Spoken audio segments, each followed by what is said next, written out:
Hi, hello everyone, I'm Daisy James, aka Miss X, and you're watching the Nerdy Girl Review.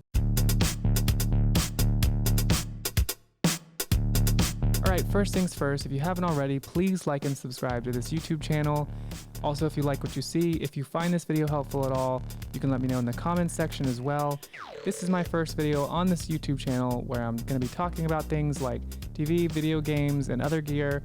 I've been building out this studio now for a while and testing out a lot of gear, so I figured, hey, why not start a YouTube channel? So, like I said, if you like what you see, if you find this video helpful, let me know in the comments section and like and subscribe to this channel so I can make more videos.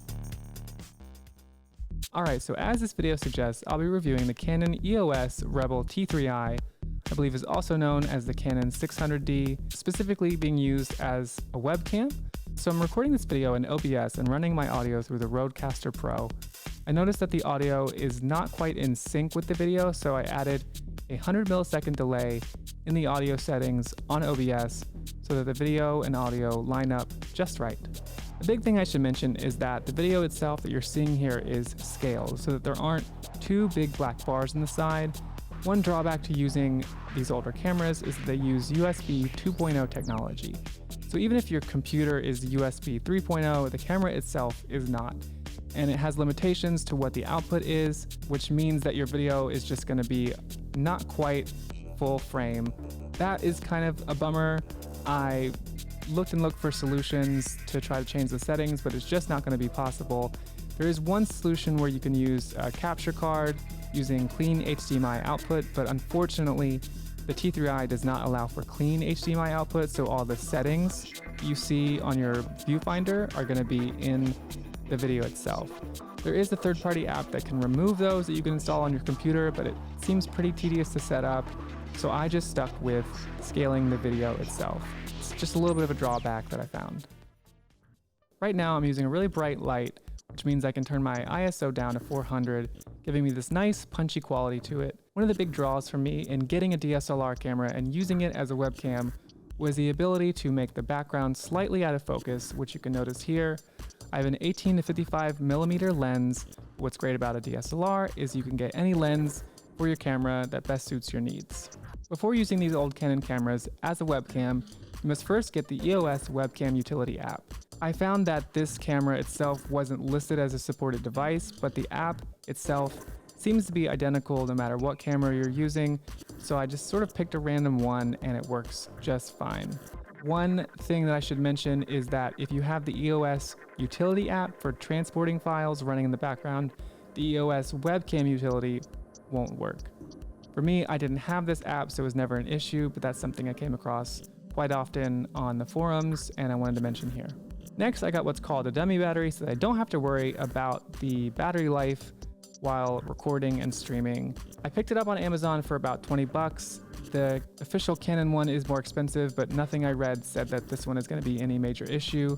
Obviously, if you're worried about the longevity of your camera and you want to use official Canon supplies like this dummy battery, that's something you might want to invest in.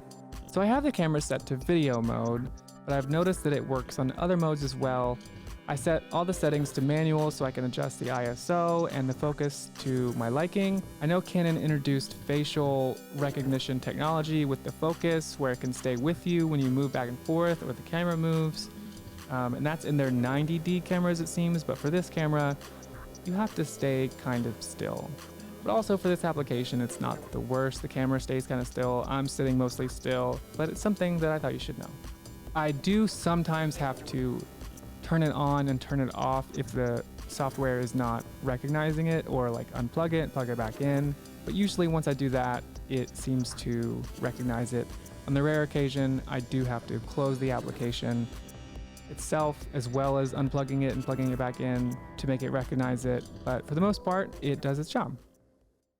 Like I mentioned, I'm recording in OBS and I'm running all that through an Apple Monterey 12.6 M1 Mac Mini. I've had a lot of frustrations with the M1 chip. A lot of my software is being glitchy or not working.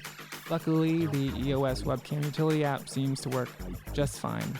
On the rare occasion, my computer will randomly just shut off, and that seems to be when I'm running like multiple webcams, running tests.